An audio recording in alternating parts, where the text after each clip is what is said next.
Hello. First tonight, the message from police forces: we can't cut any more. A week today, the government will tell us where the axe will fall as it tries to cut the deficit. We do know the police will be expected to make cuts of up to 40%. The move has already been heavily criticised, and today 2 more of the forces in this region joined in the row. One chief constable has been to Westminster to lobby MPs, and another has told us he can't promise that frontline services can be protected. Officers on the beat. It's one of the key things the public said they wanted from the force, and this year they delivered. With 6,000 fewer victims of crime, so far so good for the new man in charge. In his first year of office, Chief Constable Adrian Lee has managed to make improvements while saving £4 million. But there's a lot more to come. The government is talking about 25% savings. If you put that across 4 years, that's 6.25% savings. That could be as high as £8 million a year for 4 years. Now that is a huge challenge to an organisation of our size. This year, the force will go through a major restructure, reducing its management team and cutting back office staff. Now, that's going to save them around £2 million, and they assure us that won't affect frontline services. But that's not likely to come anywhere near the amount that the government are going to ask them to cut. Norfolk Police, over the last 4 years, they've already saved £18 million. Now they're working out how they can save another £35 million in the next 4 years. They say frontline services will be affected. £35 million is an awful lot of money, and we simply can't find that in back office functions and bureaucracy. That will result in staff losses, and that will impact on service delivery. At the moment, officers are legally protected from forced redundancies. But Northamptonshire Police say they're looking into something called the A19, a provision which says if an officer has served for 30 years and has a full pension, they could be forced to retire. It hasn't been used previously just to balance the budgets.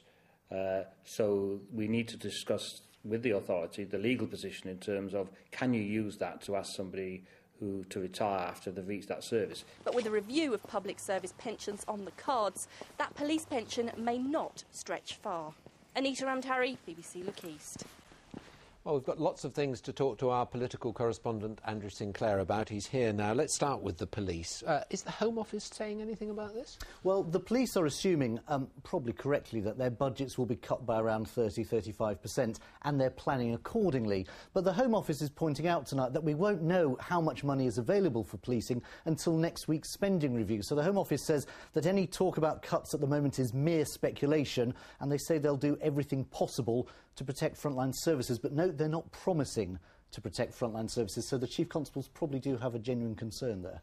One other thing today, Chief Executive pay is back on the agenda. Yes, we were talking about this last week at the Conservative Party conference, weren't we? A number of our council chief executives earn very high salaries, higher than the Prime Minister, and the government wants to see them take pay cuts.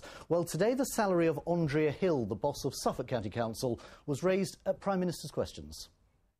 Is he aware that the Chief Executive of Suffolk County Council is paid a salary of £220,000 a year? And would he join with me in calling upon her and other senior public sector managers to also take a reduction in their salary to set an example by leadership? I think my honourable friend makes an extremely good point, and that's why it's right to have complete transparency in pay levels throughout the public sector.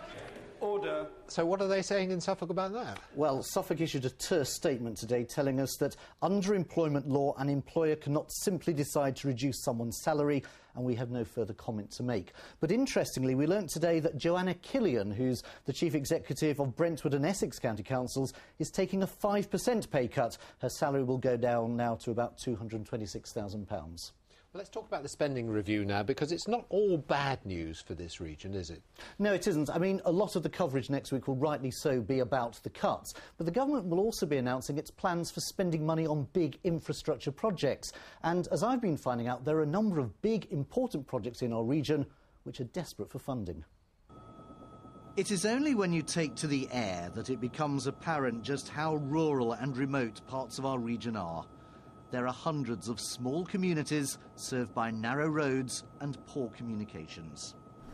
New research by the East of England Development Agency has concluded that per head of population, our region receives the second lowest amount of public spending in England. When it comes to housing, to health, to transport, to education, we get below the national average. Particularly when it comes to transport. As we begin our journey over Essex, we travel along the main line into London.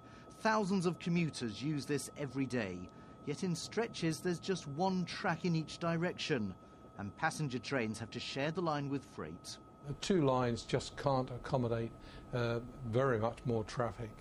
In an ideal world, we need two extra tracks. The next best thing is if the Department of Transport would come up with some extra cash for more carriages. And then there are the roads. We overfly the A11 at Suffolk, still unjewelled despite numerous promises. And the busy A14 round Cambridge, the widening and enlargement programme currently on hold. That's got a capital cost attached to it of round numbers about £1 billion. But actually, if we do that, the economic gain is about, for the country as a whole, is about £1 billion a year. So you get your money back within a year, and then we get it every year after that. There are many other schemes which the business community believes are essential to the region's economy. Money to develop the East Coast ports, a better east-west rail link, new high schools for places like Luton. The government has set up a regional growth fund. MPs have been lobbying hard for a share of it. The argument we have been putting to the government is, look, we want to get away from reduce government spending on deprivation and on all sorts of amelioration of poverty. Give us the infrastructure and the Eastern region economy will flourish. It's a strong argument, so will the region get anything from next week's spending review? Andrew Sinclair, BBC Look East. And as always, we'd like to hear your stories, both good and bad, of how the cuts are affecting you. You can call us on 08457 630 630 or email us at look.east@bbc.co.uk. And you can see more on the spending review on this week's Politics show on BBC One on Sunday at midday. Peterborough United has been fined £15,000. It follows a brawl on the pitch during and after a game against Notts County last month. James Burridge is outside the ground in Peterborough now. James. Susie, yes, it was a game that started ugly and finished ugly. The words of Peterborough United manager Gary Johnson about this very game. And today, both Notts County and Peterborough United have been fined £15,000 each for the two melees, really. Firstly, the one of Grant McCann, the Peterborough United player who was red-carded for a rather dangerous tackle. There was a melee after that.